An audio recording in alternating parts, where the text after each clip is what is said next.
Hello everyone, this is Karan Singh with Optimal Homes, back with another video. It's been some time since I've been waiting to put these real estate market numbers out there. A lot of my clients and a lot of my people that listen to our show have been asking about where the market's headed, what's going on, and I wanted to do this video in April, and then we were not out of the pandemic, and we're still not out of it, but I still decided to go ahead because there's some really cool numbers I want to talk about today. Noah, if you guys are watching me, no, I did not get fat. I just had to cut my hair because all the barbershops are closed, and you know how it is, desperate times ask for some desperate acts. And also a lot of the restaurants are still closed. There's only patio dining available. We had opened back up and now we shut back down. So this has continued for almost 4 to 5 months now. But the real estate market has continued to move. But today I want to talk about some numbers here, local here first in the city of Hayward, what's been happening here and how the pandemic has impacted real estate. So let's go to the board and look at some numbers, and then we can come to a conclusion of what's really happening in this market. So we're gonna compare June of this year to June of last year, kind of reflect on what's happening. So if you look at the first metric, the number of homes sold, it's 68 compared to what was sold last year, which was 95, almost a 28% decline there. And that's pretty self-explanatory. You have a lot of sellers out there that are kind of shying away. They don't want buyers to come out there and look at their home. They feel like they might be in danger of the virus, so they're holding back. So there's less inventory on the market. That's why there is I would say a direct correlation there of a 28% decline in the city of Hayward. Now, if you go down to average sales price, last year homes were selling on an average here $699, and this year, if you see the number, it's $823,000. That's a pretty big jump, almost a 17% jump on the average sales price. And I'll get on that in a little bit. So let's keep moving. Days on market, you see 19 there last year, 24 this year. That is a direct relation to what's happening. A lot of the lenders have sort of made their guidelines a little strict right now. They have added some overlays because some people are furloughed. They haven't lost their job, they're furloughed, or a lot of the people that are self-employed, some of them that are directly related to maybe the retail industry or the restaurant industry or hospitality industry, their jobs have definitely been impacted. So they've added some overlays. That's why you see a little bit of a change there, that loans are taking a little longer to close.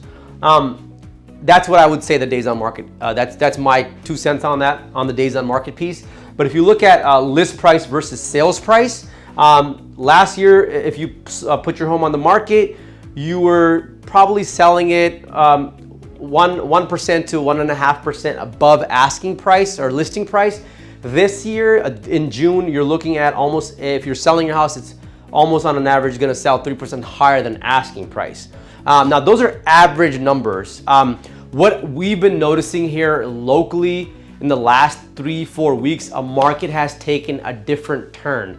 Our office has put a lot of offers on homes, and usually, you know, we're good at what we do. We usually get 80 to 90% of our offers accepted, and we have seen a lot of offers not being accepted. And the main reason for that has been the inventory is very low right now, and there are a lot of buyers once again in the market. So all the buyers that were here in the market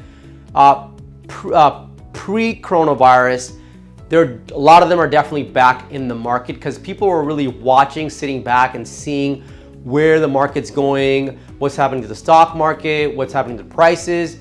Well, that number that I showed you there, average sales price went up 823K. Since the inventory is really low, what the real hot price point in the East Bay or in the city of particularly Hayward is like the 3-bedroom homes that are usually selling between $650,000 to $700K.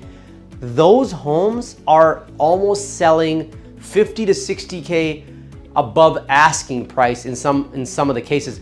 We don't have the actual data on that yet because this has just shifted in the last 3-4 weeks, but that is for sure happening.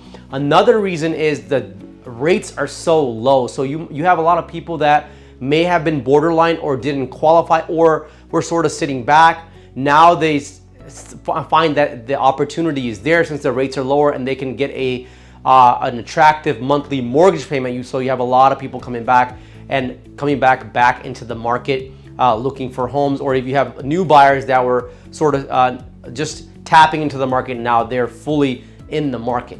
This situation you're also seeing in areas that are sort of out of the Bay Area. I would say Gilroy is probably experiencing that, and also areas like Tracy and those areas where now you have a work from home environment and people can work. A lot of people are allowed to work from home more than half of the time of the week. So you have a lot of people exploring those areas that have different price points. So to sum all this up, inventory is very low.